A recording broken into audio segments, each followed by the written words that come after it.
Vous le savez ou pas, mais Tolkien, le pape de la fantaisie, l'auteur du Hobbit et du Seigneur des Anneaux, était un fervent catholique. Il allait à la messe tous les matins alors qu'il n'était pas matinal et se confessait régulièrement. Sa foi n'est pas qu'un détail biographique. Lui-même a écrit que Le Seigneur des Anneaux était un livre profondément religieux et catholique. Mais au fait, Tolkien était anglais. Long live the Queen! Alors pourquoi est-il papiste? La coupable, c'est elle, Mabel Tolkien, la mère de l'écrivain. On ne sait pas vraiment pourquoi, mais cette femme très cultivée se convertit au catholicisme en 1900, quand Tolkien a 8 ans.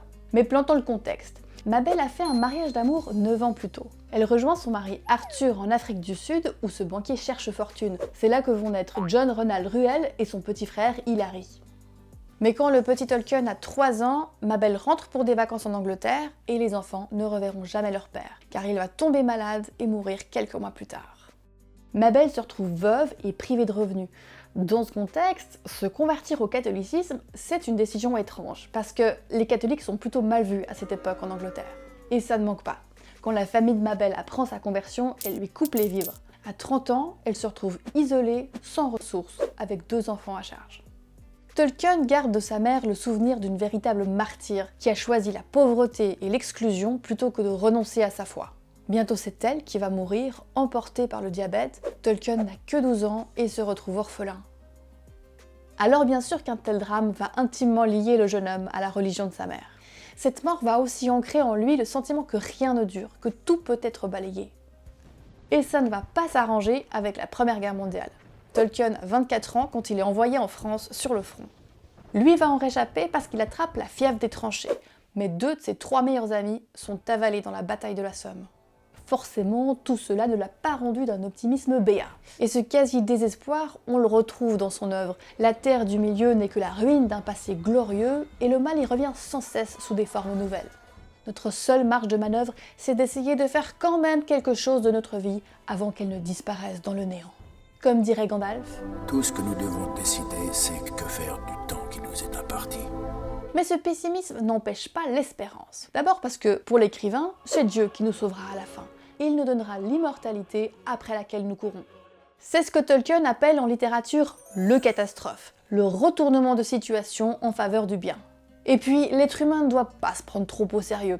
Tolkien était paradoxalement un assez joyeux luron avec pas mal d'autodérision. Même une fois devenu professeur de langue médiévale à Oxford.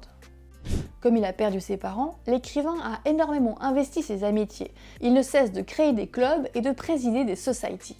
Et ce sens de la communauté, il le doit notamment à un prêtre, le père Francis Morgan.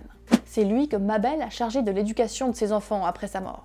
Enfant, Tolkien et son petit frère Hilary se rendent tous les matins à l'oratoire, la communauté du père Francis, pour servir la messe et prendre le petit déjeuner.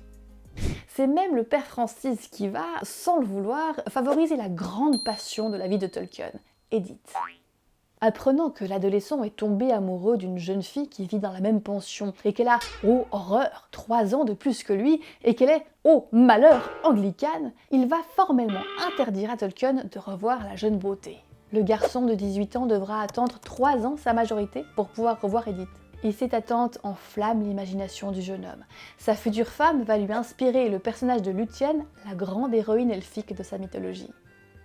La foi se glisse aussi dans l'œuvre même de Tolkien. Le simple fait de raconter des histoires est pour lui un acte chrétien. Parce que l'être humain se fait image de Dieu quand il se fait aussi créateur.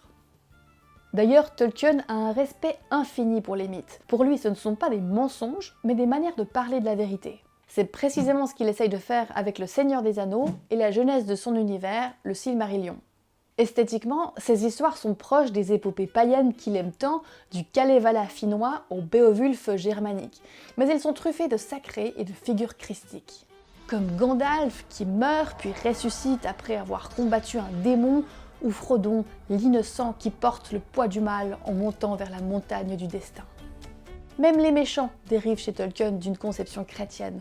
On ne naît pas mauvais, on le devient.